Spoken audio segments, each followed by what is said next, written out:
Africa edu uyo anonzi Bishop Mache. Lona uBishop Mache ndiye vice chairman we South Africa. Yena uvice chairman we South Africa. Tanga takakoka wose chairman Bishop Masimba Mwaja. Besibize bonke uchairman no Bishop uchairman uBishop Masimba Mwaja. Na vice chairman no vice chairman Bishop Mache. Na secretary no secretary. Na vice secretary no vice secretary. Vice secretary ndi mfundisi Masuku. Vice secretary mfundisi Masuku. Tanga takakoka wose asi wakunda kusvika pano besivameme bonke kodwa abakona ukufika lana ibo laba yana ripo financial secretary, committee member, financial secretary ari pano saka ndo wakunda kuuya pagumano rino reprovince. Ibona abanqobe ukuzalana embuthano weprovince. Zvino tinokugamuchirai mose. Ngakho siyaniyamukela nonke. We-national matitsika pano. Abe-national abaze lana. Tinotenda kwazo. Siyabonga kakhulu. Ngagara pasi. Uye tinotenda namagamba ose atitsigira pagumano rino. Futhi sithanda ukubonga amacawe aze khona lana. Hambai muchititsigira saizvozvo. Yalani yenza kanjalo. Tinotenda kwazvo. Siyabonga kakhulu. Kudzai Jehovha. Kudzai Jehovha. Kudzai Jehovha. Inosira kwamuri. Hallelujah.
Afrika tinotenda Mwari chose. Siyabonga uNkulunkulu kakhulu. Mwari wakatuma Paulo Mwaja weAfrika. uNkulunkulu watuma Paulo Mwaja weAfrika kuti azorodze vanotenda, ukuthi abusise,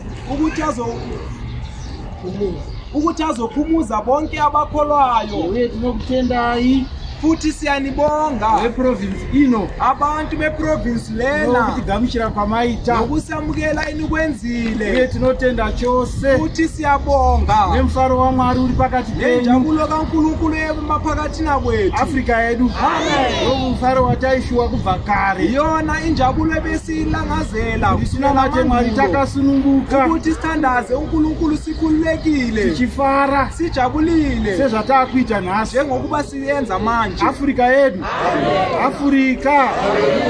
No tinotenda Mwari chose. Ngakho siyambonga uNkulunkulu Watisanganisa pano. uNkulunkulu osibuthanisile namhlanje la. Tinotenda Mwari tanamata zvakanaka. Siyabonga uNkulunkulu futhi sithandaze kahle. Basa rose rabatwa pana. Nomsebenzi wonke obanjwe lana.